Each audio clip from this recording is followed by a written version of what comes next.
Hello students, चलिए अब हम समझते हैं नेशनल मैन्युफैक्चरिंग पॉलिसी एनएमपी 2011 के बारे में। और इससे पहले मैंने आपको तीन वीडियो बना दी हैं तीन पार्ट्स में।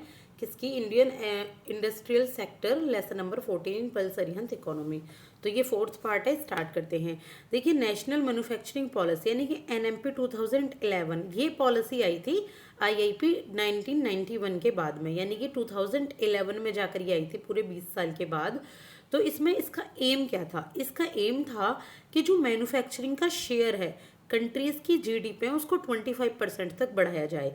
यानी कि मैन्युफैक्चरिंग ज़्यादा की जाए, ज़्यादा कोई चीज़ें बनाई जाएं, फिनिश्ड प्रोडक्ट में ज़्यादा कन्वर्ट की जाएं, और जो 100 मिलियंस की जो जॉब है वो एडिशनल जनरेट की जाएं 2022 तक। तो ये कब आया? 2011 में आया।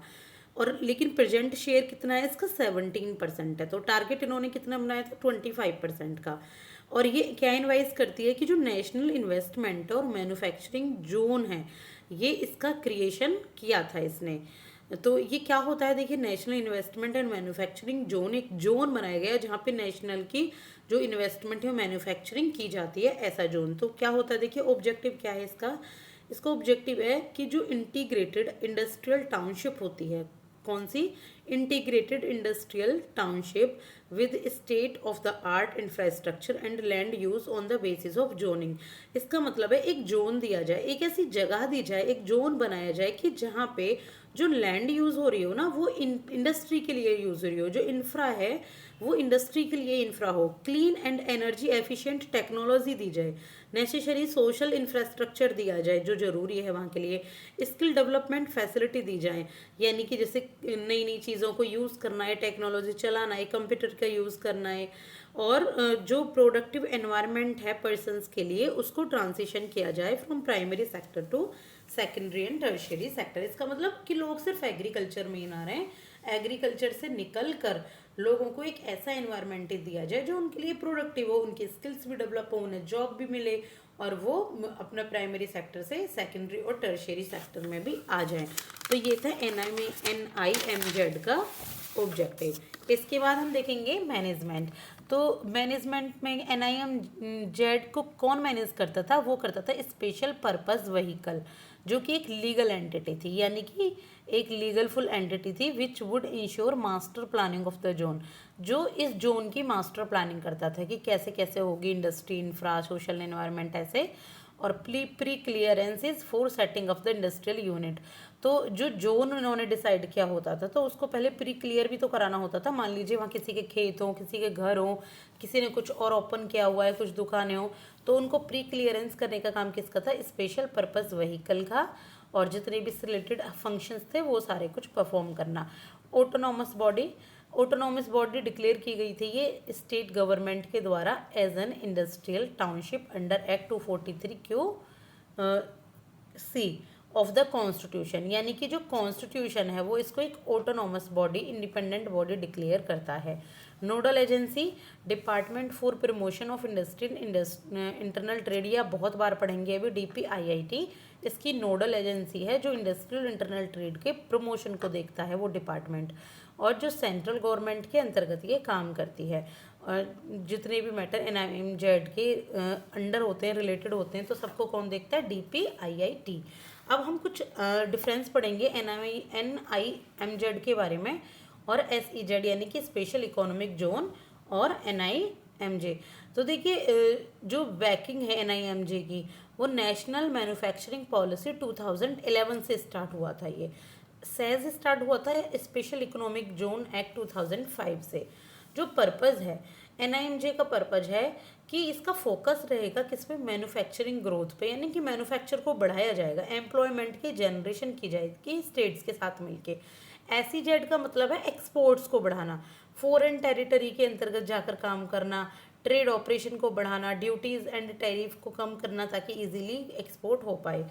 जो एरिया है NIMZ में मिनिमम 5000 हेक्टेयर्स आता है, मैक्सिमम कोई स्पेसिफाई नहीं है, कितना भी ले सकते हैं। जो SEZ में कोई मिनिमम लैंड रिक्वायरमेंट नहीं होती SEZ के लिए, IT इनेबल्ड सर्विसेज के लिए, बायोटेक या हेल्थ के लिए, लेकिन मैक्सिमम 5000 हेक्टेयर किसके लिए होती है? जो भी मल्टी प्रोडक्ट होते हैं, याद रखिएगा IT इनेबल्ड सर्विसेज के लिए कोई मिनिमम लैंड नहीं है, लेकिन मैक्सिमम है 5000 हेक्टेयर। किसके लिए? मल्टी प्रोडक्ट के लिए, जो डिफरेंट डिफरेंट टाइप्स के मल्टी प्रोडक्ट इंडस्ट्री लगाई जाती हैं। Number 3 NIMZ have been given final approval. तो 3 NIMZ को फाइनल अप्रूवल दी गई। एक है इसमें प्रक्षम आंध्र प्रदेश में, एक है इसमें संगारेड्डी तेलंगाना में, और एक है इसमें कलिंगनर जो है उड़ीसा में। तो ये 3 हैं NIMZ। और एज ऑफ 2023 इंडिया के पास 272 ऑपरेशनल SEZ हैं। Kandla SEZ was the first SEZ इन गुजरात। तो ये आप याद रखिएगा, कौन सा? कांडला फर्स्ट था गुजरात का। तो NIMZ are different from SEZ in terms of size, level of infrastructure, planning, governance structure related to regulatory procedure and exit policies. तो NIMZ अलग है किससे? SEZ से। बहुत सारे टर्म में, साइज में, लेवल ऑफ इंफ्रास्ट्रक्चर में, मैन्युफैक्चरिंग में, प्लानिंग में, इस तरीके से। इसके बाद देखेंगे हम देश बिल क्या होता है। Development of enterprise service hubs, Desh bill. तो देखिए देश बिल में ये क्या करते हैं कि जो पहले से SEZ एक्ट 2005 है उसको ओवरहॉल किया जाता है, यानी कि उसके ऊपर और वर्क किया जाता है to revive interest in SEZ and develop more inclusive economic hub. Economic hub को और ज़्यादा इंक्लूसिव बनाने के लिए, और ज़्यादा फॉरेन टेरिटरी से जोड़ने के लिए, और ज़्यादा एक्सपोर्ट करने के लिए, तो जो SEZ है उसको रिनेम कर दिया गया डेवलपमेंट हब के नाम से। किसके नाम से? डेवलपमेंट हब के नाम से। Which will have a much wider objective of boosting domestic manufacturing and job creation. जिससे क्या होगा?